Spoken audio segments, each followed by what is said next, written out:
Hi all, in this video we shall introduce SQL Developer Command Line, that is SQLcl. SQLcl is a Java-based command line interface for Oracle database. Oracle SQLcl is a powerful, flexible and free command line interface designed for modern Oracle database professionals. It enhances productivity and is the successor to SQL Plus. SQLcl provides modern features like JSON, Liquibase and scripting. It makes life easier for both DBAs and developers. SQLcl's integrated MCP Server bridges Oracle databases with AI-driven solutions by allowing LLMs to interactively execute queries and process results. This positions SQLcl as the go-to interface for both traditional database development and cutting-edge AI/ML-driven applications.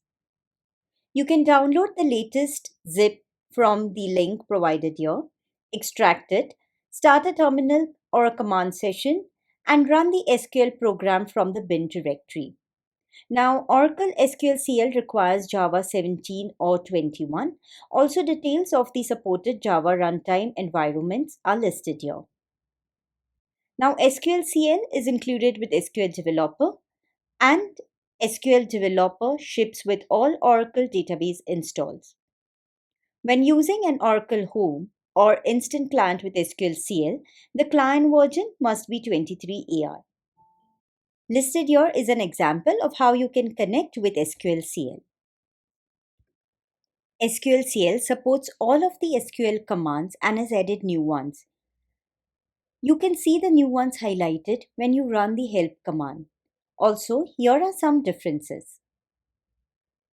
Some example commands are listed here for you to get started. Connection Manager list shows the saved connections. Show User will list the username you are currently connected. History provides the list of commands executed. You can set alias to SQL commands.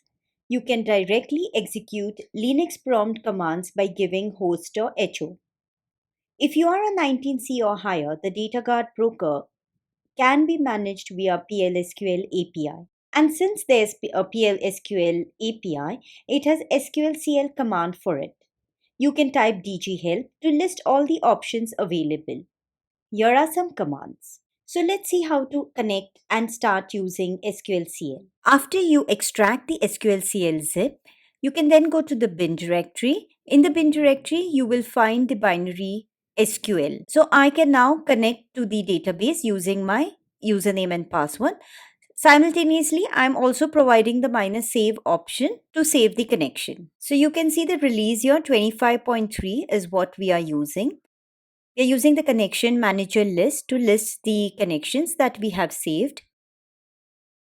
So we do a show user and the user is sys. I'm giving a HOLS to execute directly my Linux commands. So the history will list all the commands that I have executed earlier. You can also set alias by giving the alias keyword.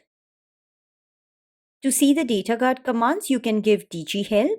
I'm giving dgshow configuration. Now I do not have a data guard nor a data guard broker configuration. That's why it lists this that it is not yet available. Again, I do not have any broker configuration. So you can directly list the parameters. In this case, I've given an example here, show parameter broker. So you can see here that the DG broker has been set to false. I'm doing a show parameter unique to check the database unique name. So here in this case, it is SNAIG_P. Let us also check the archive log list command. You can refer to these useful SQLcl resources. Thank you for watching.